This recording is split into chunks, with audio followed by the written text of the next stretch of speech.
విషయం గురించి కూడా మాట్లాడారు. అంటే బేసిక్‌గా ఎనీ రియాలిటీ షోస్ వీటన్నిటిలో పెద్ద పెద్ద షోస్ ఇప్పుడు ఎలా అయిపోయినాయి అంటే అది ఫర్ ద స్క్రీన్ ప్రెజెన్స్ ఇస్తారు యాక్చువల్‌గా.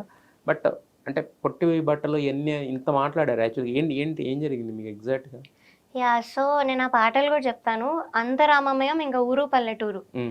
ఈ 2 సాంగ్స్‌కి గూడా పైన ఓణి అనేది చాలా పొట్టిగా ఇచ్చారు. హ్మ్. అది నేను ఎంత లాక్కుందామని ట్రై చేసినా అవ్వలేదు. అయినా హ్మ్. నేను 'అంతరామయంకి' అలానే యేసుకున్నాను. హ్మ్. 'ఊరు పల్లెటూరుకి' నా ఓన్ ఓణి యేసుకున్నా. ఇంకా వాళ్ళది ఓకే. అవ్వకపోతే అంతా కనిపిస్తుందని నా ఓన్‌ది యేసుకున్నా. హ్మ్.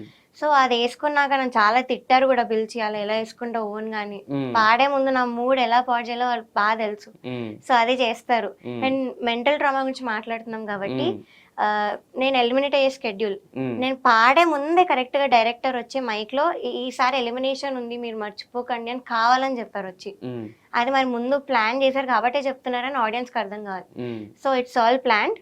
అండ్ అవుట్‌ఫిట్స్ విషయానికి మళ్ళీ వస్తే జ్ఞాపిక వాళ్ళు ఒక స్టేట్మెంట్ పాస్ చేశారని నాకు తెలిసింది. హ్మ్. ఇలా మేమేం తప్పుగా ఇవ్వలేదు మీరు ఎవరు? చూడండి అని. హ్మ్. సో, నేను పాటలతో సహా మీకు ఎగ్జాంపుల్ చెప్తున్నాను. 'ఊరు పల్లెటూరు' మీరే చూడండి. ఓకే. సో, అది ఇంకా 'లాలు దర్వాజా లస్కర్' అనే పాటొస్తుంది. ఆ! నెక్స్ట్ వీక్ రిలీజ్ అవుతుంది. ఓకే. ఆ పాటకి 9 గజాల చీర ఇచ్చి నన్ను చుట్టేసారు లిటరల్లీ. కట్టలేదు. హ్మ్. చుట్టేసారు. హ్మ్. అండ్ దట్ టూ ఒక అబ్బాయి కట్టాల్సొచ్చింది. ఐయామ్ వెరీ అన్‌కంఫర్టబుల్ అని చెప్పాను గూడా ముందు. హ్మ్. సో, అయినా గూడా లేదు ఇంకా ఆప్షన్ అంటే లేదని 2, 3 ఇచ్చి ఆప్షన్ చూజ్ చేసుకోమంటారా? లేకపోతే లేదు. ఇచ్చిందేనా? హ్మ్. వాళ్ళిచ్చిన అవుట్‌ఫిట్టే ఏసుకోవాలి. మా దగ్గర హ్మ్. ఎంత మంచిదున్నా గూడా వద్దనేవాళ్ళు.